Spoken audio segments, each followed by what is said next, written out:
આંદોલન કદાચ રોડ રસ્તા ઉપર ઉતરીને આંદોલન કરવું પડશે ને તો પહેલું આંદોલન અમારા સમાજના આગેવાનોની સામેનું હશે. નમસ્કાર મિત્રો, સ્વાગત છે આપણી યુટ્યુબ ચેનલમાં. તો દર્શક મિત્રો, અત્યારે તમે બધા જિગીશાબેન પટેલને તો ખૂબ સારી રીતે ઓળખતા હશો, કારણ કે મિત્રો અત્યારે ગોંડલની અંદર જે રાજકુમારનું અત્યારે જે મોત થયું છે, તો આ રાજકુમારને મિત્રો ન્યાય અપાવવા માટે હવે જિગીશાબેન પટેલ છે એ પણ મિત્રો હવે મેદાનમાં ઉતરી ચૂક્યા છે. આંદોલન કરવાને લઈને મિત્રો તેમને પણ અત્યારે એક સૌથી મોટી વાત કરી દીધી છે. તો એના વિશે મિત્રો આપણે આગળ વિડીયોમાં થોડીક ચર્ચા કરીશું, તો વિડીયોને તમે છેલ્લે સુધી જોતા રહેજો.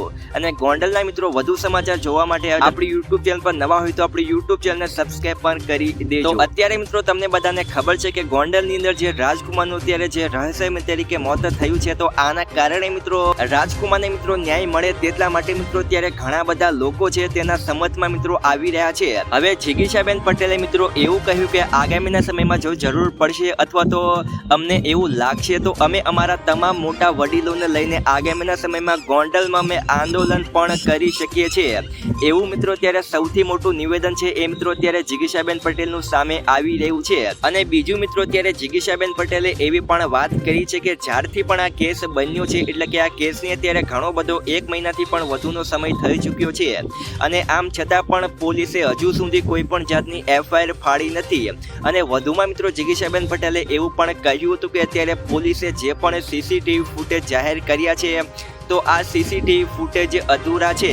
ખાલી 10 થી 15 સેકન્ડના CCTV ફૂટેજ અત્યારે તમે જાહેર કર્યા છે, પૂરા ફૂટેજ તમે જાહેર કરો. અને વધુમાં મિત્રો તેમને એવું પણ કહ્યું હતું કે રાજકુમારના PM રિપોર્ટ એટલે કે પોસ્ટમોર્ટમ રિપોર્ટમાં એવું પણ સામે આવ્યું હતું કે તેની બોડી ઉપર લગભગ 40 થી 45 જેટલા મારવાના ઘા હતા. તો આ ઘા શેના હતા? જો રાજકુમારનું હિટ એન્ડ રન કેસમાં મોત થયું હોય તો તેની બોડી ઉપર આ તમામ જે ઘા હતા, તો આ ઘા શેના હતા? અને આ પણ મિત્રો ત્યારે સામે આવ્યું હતું જ્યારે મિત્રો રાજકુમારનું બીજી વખતે તેના ઘરના લોકો દ્વારા પોસ્ટમોર્ટમ કરવામાં આવ્યું હતું, ત્યારે મિત્રો આ 45 ઘાનો ઉલ્લેખ કરવામાં આવ્યો હતો. આની પહેલા પોસ્ટમોર્ટમના રિપોર્ટમાં મિત્રો આવું કોઈ પણ જાતનું 45 ઘાનું મિત્રો કોઈ પણ જાતનું ઉલ્લેખ કરવામાં આવ્યું નહોતું.